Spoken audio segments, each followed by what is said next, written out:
तो आज हम लेकर आए हैं आपके लिए सेशन नंबर 13 और इसमें हम करने वाले हैं क्वेश्चन नंबर 9। मैं निखिल अग्रवाल आपका फैकल्टी। आज के इस केस स्टडी में या आज के इस प्रैक्टिकल प्रॉब्लम में हम करने वाले हैं प्रॉब्लम नंबर 9 और इसके अंदर हम मशीन से रिलेटेड कुछ एंट्रीज करने वाले हैं, जैसे कि मशीनरी खरीदना, किसी ऑलरेडी जो मशीनरी है हमारे पास उसमें कुछ रिपेयरिंग का वर्क करवाना, या फिर मशीन जब आती है उसको इंस्टॉल करवाना, या फिर मशीनरी जब हमारे पास आती है तो भाड़ा जो उसका लगता है फ्रेट या कैरेज, उसके बारे में बात करना। तो इन सब चीजों को हम किस तरह से ट्रांजैक्ट करते हैं आज की प्रॉब्लम में हम यही देखने वाले हैं। तो बिना देर किए शुरू करते हैं, और हाँ, पूरा वीडियो जरूर देखिएगा एंड वीडियो के एंड में लाइक करना मत भूलना, शेयर करना मत भूलना। नए हैं अगर आप तो सब्सक्राइब भी कर लीजिएगा एंड प्रॉब्लम कोई आए तो कमेंट्स में जाना मत भूलिएगा। चलिए तो शुरू करते हैं हमारा आज का ये सेशन नंबर 13।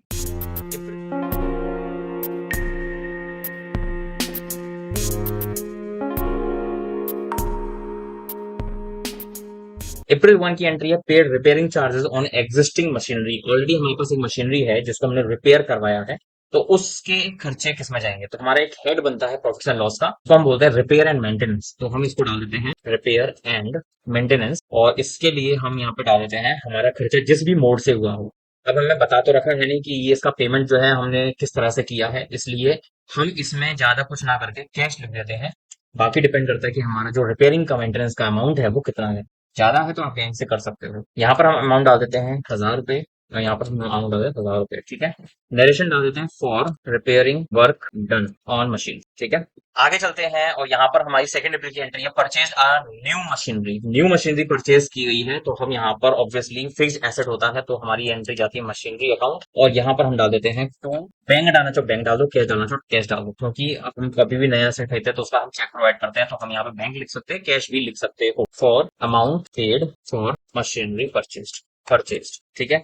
अमाउंट हम डाल देते हैं यहाँ पर 32,500 एंड यहाँ पर भी 32,500। आगे चलते हैं, नेक्स्ट एंट्री हमारी अप्रैल 3 की, paid freight and carriage on machinery. जो अभी हमने मशीनें खरीदी है उस पर हमने फ्रेट पे किया, कैरेज पे किया है, तो उसका खर्चा हमारा किस में जाना चाहिए। तो हम उसका खर्चा मशीनरी में भी डाल सकते हैं, आप दिखाना चाहो तो फ्रेट भी डाल सकते हो, बट हम यहाँ पर मशीनरी ही डालेंगे, मशीनरी। और नरेशन में डाल सकते हो आप कि आपने फ्रेट पे किया है, तो मशीनरी को हमने डेबिट किया, टू हमने यहाँ पर कैश कर दिया, और यहाँ पे अमाउंट हम डाल देंगे। ओके। और narration for amount paid towards freight on machinery. ठीक है। 4 अप्रैल की एंट्री है, paid installation charges on machinery. Machinery के लिए हमने इंस्टॉलेशन चार्जेस पे किए हैं, ये भी हमारे किस में चले जाते हैं, मशीनरी अकाउंट में। जब आप एसी परचेज करते हो तो जो बिल में ही लगकर आता है स्टेबलाइजर का पैसा, इंस्टॉलेशन का पैसा, ठीक है, आपको कंपनी से ही इंस्टॉलेशन कराना पड़ेगा, इसलिए इंस्टॉलेशन का पैसा जो है वो बिल में ही ऐड होकर आता है, इसलिए आप मशीनरी को यहाँ पे डेबिट करते हैं, और यहाँ पर आप अमाउंट को देखते हुए टू बैंक या कैश कर सकते हैं। ठीक है। तो आप यहाँ पे 5,000 रुपये लिख लीजिए और नरेशन डाल दीजिए for amount paid towards machine installation. ठीक है। और नेक्स्ट एंट्री पे हम चलते हैं 5 अप्रैल। 5 अप्रैल में हमने एक सेकंड हैंड मशीनरी खरीदी है।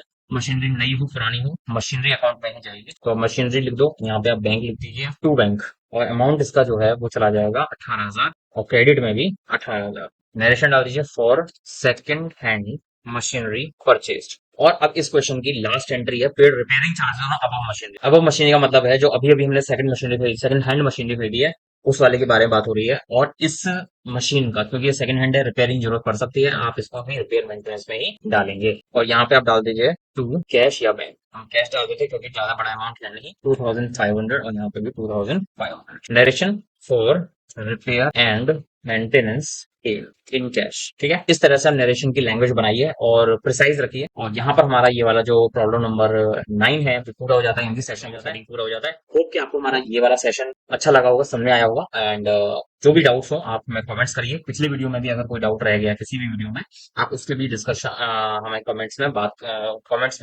हमसे डाउट सेशन कर सकते हैं। और अगर आपको हमारा वीडियो पसंद आया हो तो लाइक जरूर कर लीजिएगा, शेयर जरूर करिएगा, और अगर अभी तक चैनल सब्सक्राइब नहीं किया है तो प्लीज चैनल को सब्सक्राइब करिएगा, चैनल से एग्जिट मत करना, और क्यूआर कोड जो हमारा राइट हैंड साइड स्क्रीन पर दिया हुआ है उसको भी स्कैन करना मत भूलिएगा। सपोर्ट मिलता है और हमें मोटिवेशन भी मिलता है आगे और वीडियो बनाने। तो चलिए बिना देर किए गुड बाय करते हैं, फिर लेकर आएंगे नया सेशन आपके लिए। तब तक thanks for watching, goodbye and see you soon.